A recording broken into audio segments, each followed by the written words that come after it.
Ako nga pala si Patchi. Foodpanda sa umaga hanggang gabi. Dahil nga graduate na tayo, kailangan na natin magtrabaho. Sa mga juniors ko dyan sa criminology, ito yung totoong nangyayari pagka-graduate natin sa college. Nasa second stage na nga ako ng buhay ko na kailangan na natin maghanap ng trabaho. Pero dahil nga may trabaho naman tayo, kailangan na lang natin magtrabaho para makaipon ba?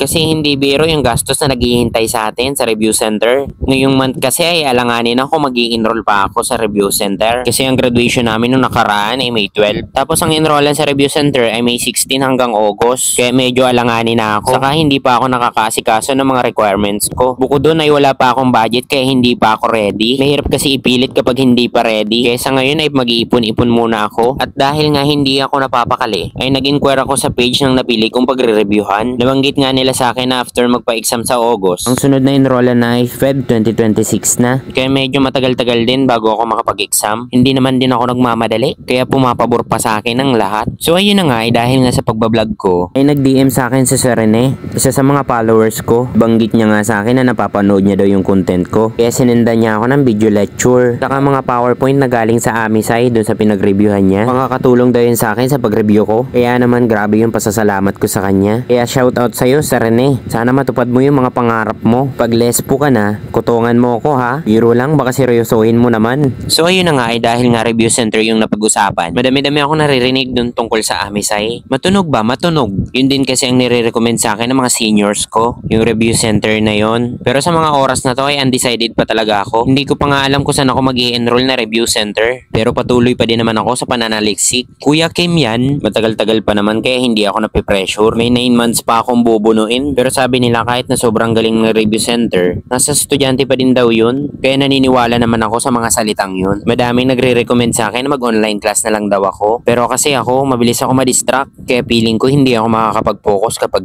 ganun. Mas prepared ko pa siguro mag face to face kahit malayo. Siguro kapag sa Legazpi ako napadpad, baka magpalipat ako ng area sa Foodpanda. Baka doon ako sa Legazpi. Kasi naisip ko, paano ako mabubuhay sa loob ng 3 months nang walang Foodpanda. Ang pumapasok kasi sa isip ko, siguro magbabiyahe lang ako, pang survive sa araw-araw. Pangkain ba? Nabalitaan ko kasi dun sa Legazpi 24 hours ang Foodpanda. Pabor sa akin yun. Kasi siguro pag gaya ko pa, siguro magbabiyahe ako kahit mga 1 oras lang. Pang-Jollibee lang. Ikaw, ano may re-recommend mo sa akin? Mag-MPA na lang kaya ako, no? So ayun na nga, balikan natin yung mga nakaraan. Napanood nyo rin ba? Yung pinasukan ako sa account ko ng 21,000. Bali kasi sabi ng isa sa mga followers ko, ay nabibitin daw siya doon sa mga unang vlog ko. Dahil hindi ko binanggit doon kung bakit pumasok sa akin yung 21,000 sa account ko sa Panda. So ayun nga, ay sasagutin na natin yan. Ang totoo kasi noon ay 2,905 lang ay re-remit ko sana. Tapos ito naman si ate, iniscan niya yung code ko. 2,095 lang naman yung lumabas dun sa dashboard. Tapos binilang niya na yung pera. Habang ang binibilang niya yung pera, ay nag-scan ulit siya sa akin ng isa pa. Kasi nga nawala daw siya dashboard. Tapos ako naman, chinek ko yung history ng click ko. Hindi ko nga napansin dun sa click ko na nadagdagan palang 0. Kaya umabot ng 21,000 yung na-remit ko. Pero 2,095 lang talaga dapat yung papasok sa akin. Ito namang si ate ay sobrang kampante ay hindi niya na chinek yung resibo. Kaya ayun, mali ko, mali niya. Pero ang totoo hindi ko sadya yun ha.